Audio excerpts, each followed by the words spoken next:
वो खोए का रूप आप हैं और वो हमारे बीच हैं और निश्चित रूप से आप हम सबको सुनकर ही यहाँ से जाएंगे।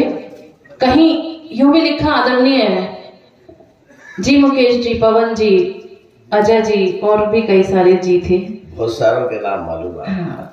कहीं यूं भी लिखा, किसी ने लिखा कि अंधकार है वहां जहां प्रकाश नहीं, अंधकार है वहां जहां प्रकाश नहीं और मुर्दा है वह देश जहां साहित्य नहीं। वाह वाह वाह। लेकिन हम साहित्य की बात कर रहे हैं, हम कविताओं की बात कर रहे हैं, आप कवि सम्मेलन करा रहे हैं, तो हम यानी कि हम सजीव लोग हैं। एक बार अपनी सजीवता का परिचय दे दीजिए, क्योंकि खाली कुर्सियों की जिम्मेदारी भी आपकी बनती है। और वैसे भी हम कवियों के पास कोई हारमोनियम, तबला, गिटार होता नहीं। जो आपकी तालियों की साज है, जो आवाज है, वही हमारे लिए हम हारमोनियम, तबला का काम करती है। कहीं किसी ने यूं भी लिखा कि दोनों ही पक्ष आए थे तैयारियों के साथ, एक पक्ष मंच के इस तरफ है, दूसरा उस तरफ, यानी कि आप। मंत्री जी सुनिएगा, किसने लिखा कि दोनों ही पक्ष आए थे तैयारियों के साथ और कुछ गर्दनों के साथ, कुछ आरियों के साथ। तो आपसे निवेदन, अगर आपके हाथ में भी आरियां हैं तो साइड में रख दीजिए, उनसे ताली बजाइए ताकि हमें अपनी बात कहने में और आपको सुनने में आनंद आए और बहुत अच्छी सी स्मृतियों के साथ आपके शहर से हम वापस अपने शहर जा सकें। बदल के देख रहे हैं कि शायद वहां से क्लियर दिख रहा है। नहीं, ये हमारे यहाँ का झारखंड है।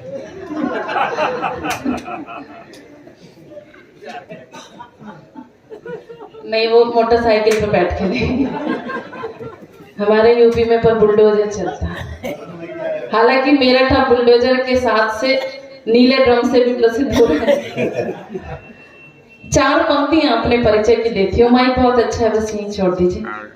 और जैसे आप बस दूर हट जाते हैं पत्नी या प्रेमिका से, माइक ऐसे ही सेट करके अलग हो जाइए। अपने परिचय का एक मुक्तक आपके बीच। स्वागत। आदरणीय बड़े कवि जिनके साथ बैठना भी हमारा सौभाग्य होता है, आदरणीय देवकृष्ण व्यास जी हमारे बीच उपस्थित हैं। मैं उनको प्रणाम करते हुए मुक्तक आपके बीच रखती हूँ। बहुत अच्छा आप सुनेंगे ऐसा मुझे पूर्व में आभास है, सुनिएगा। मैं आजादी की चिंगारी शहर मेरठ से आई हूँ, वाह। मोहब्बत की मैं बदली हूँ, मैं दीवानों पे छाई हूँ। शुभम है नाम मेरा, मैं मोहब्बत की पुजारन हूँ।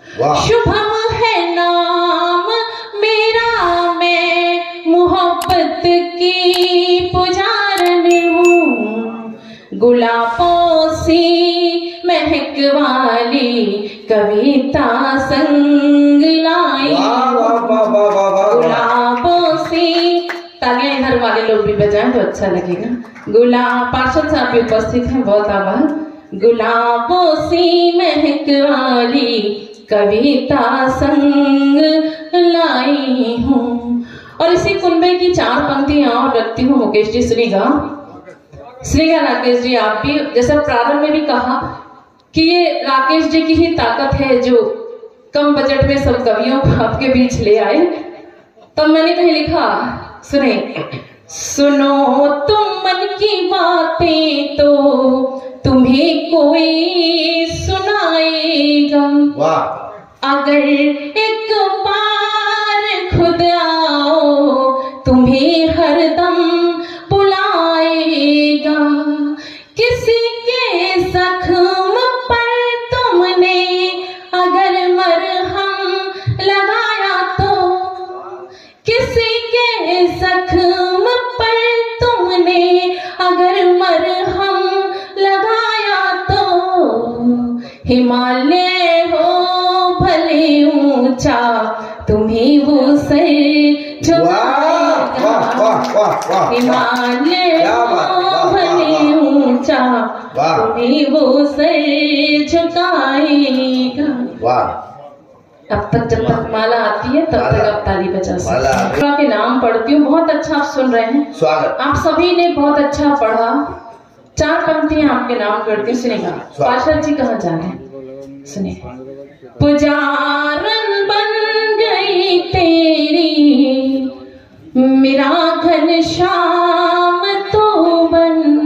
वाह पवन जी आप ही है ना, वाह। मतलब हम कविता पढ़ रहे हैं और आप पीछे थे।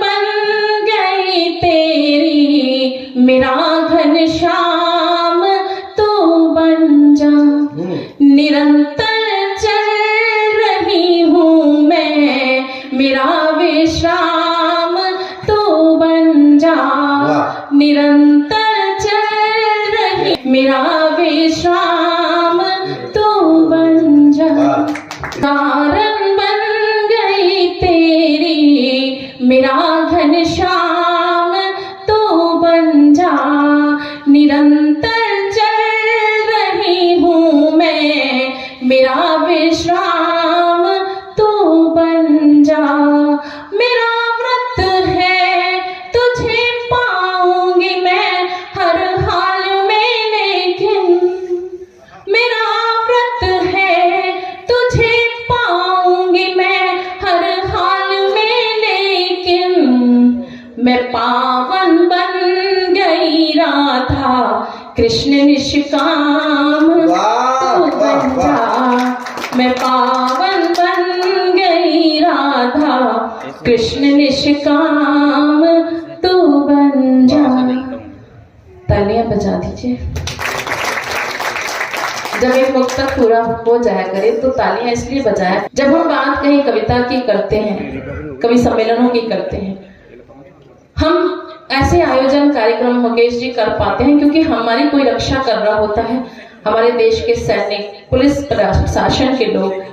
चार पंक्तियां अपने देश के सैनिकों को समर्पित करती हूँ, शहीदों को समर्पित करती हूँ, फिर अपना काव्य पाठ आपके बीच रखूंगी, इसलिए आप भी माला।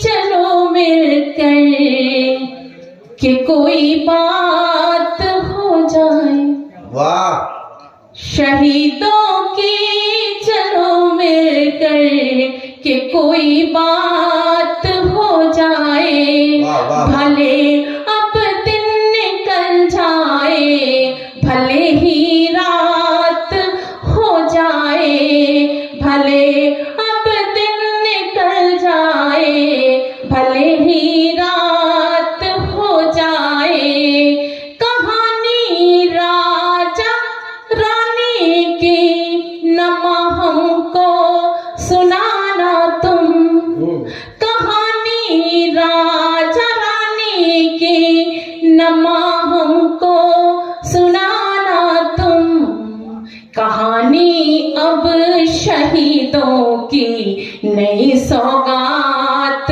हो जाए, कहानी अब शहीदों की नई सौगात हो जाए। ये जा रहे हैं जिनके पड़ोसी चले गए, वो ये देखने गए पड़ोसी कहाँ गया है, और हंस भी रहे।